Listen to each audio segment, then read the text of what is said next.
So, గర్భసంచిలో problems ఏవి ఉన్నప్పటికీ కూడా ఫెలోపియన్ ట్యూబ్స్‌కి సంబంధించిన నాళం బ్లాక్ ఉన్నా కూడా రెగ్యులర్‌గా హోమియోపతి మందులు వాడితే ఒక నెల నుండి 3 నెలల పాటు మెడిసిన్స్ వాడితే చాలు.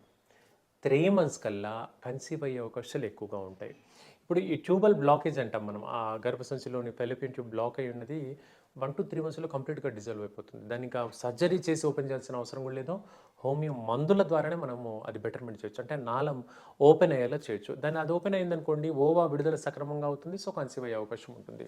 సో, 1-3 మంత్స్ ఎనఫ్ అండి. ఫర్టిలిటీ ఇష్యూస్‌తో ఎవరు సఫర్ అవుతున్నా కూడా 3 నెలలు, మాక్సిమం అంటే 4 నెలలు చాలు. ఈ 3-4 నెలల కల్లా చాలా వరకు మంచి రిజల్ట్స్ తీసుకురావచ్చు. అది మహిళల్లో ఫైబ్రాయిడ్ కానివ్వండి, పీసీఓడి కానివ్వండి, గర్భసంచి ఆకారంలో మార్పులు కానివ్వండి, ఇవి అలాగే కొందరిలో రెండవ నెలలో మిస్‌క్యారేజ్ అవుతుంది. మూడవ నెలలో అబార్షన్ అవుతుంది. ఇలా మొదటి 3 నెలల్లోనే అబార్షన్ అయ్యే అవకాశాలుంటాయి. అలాంటి వ్యక్తులకు కూడా అబార్షన్‌ని నివారణ మందులుంటాయి. అంటే ప్రివెంటివ్ మెడిసిన్.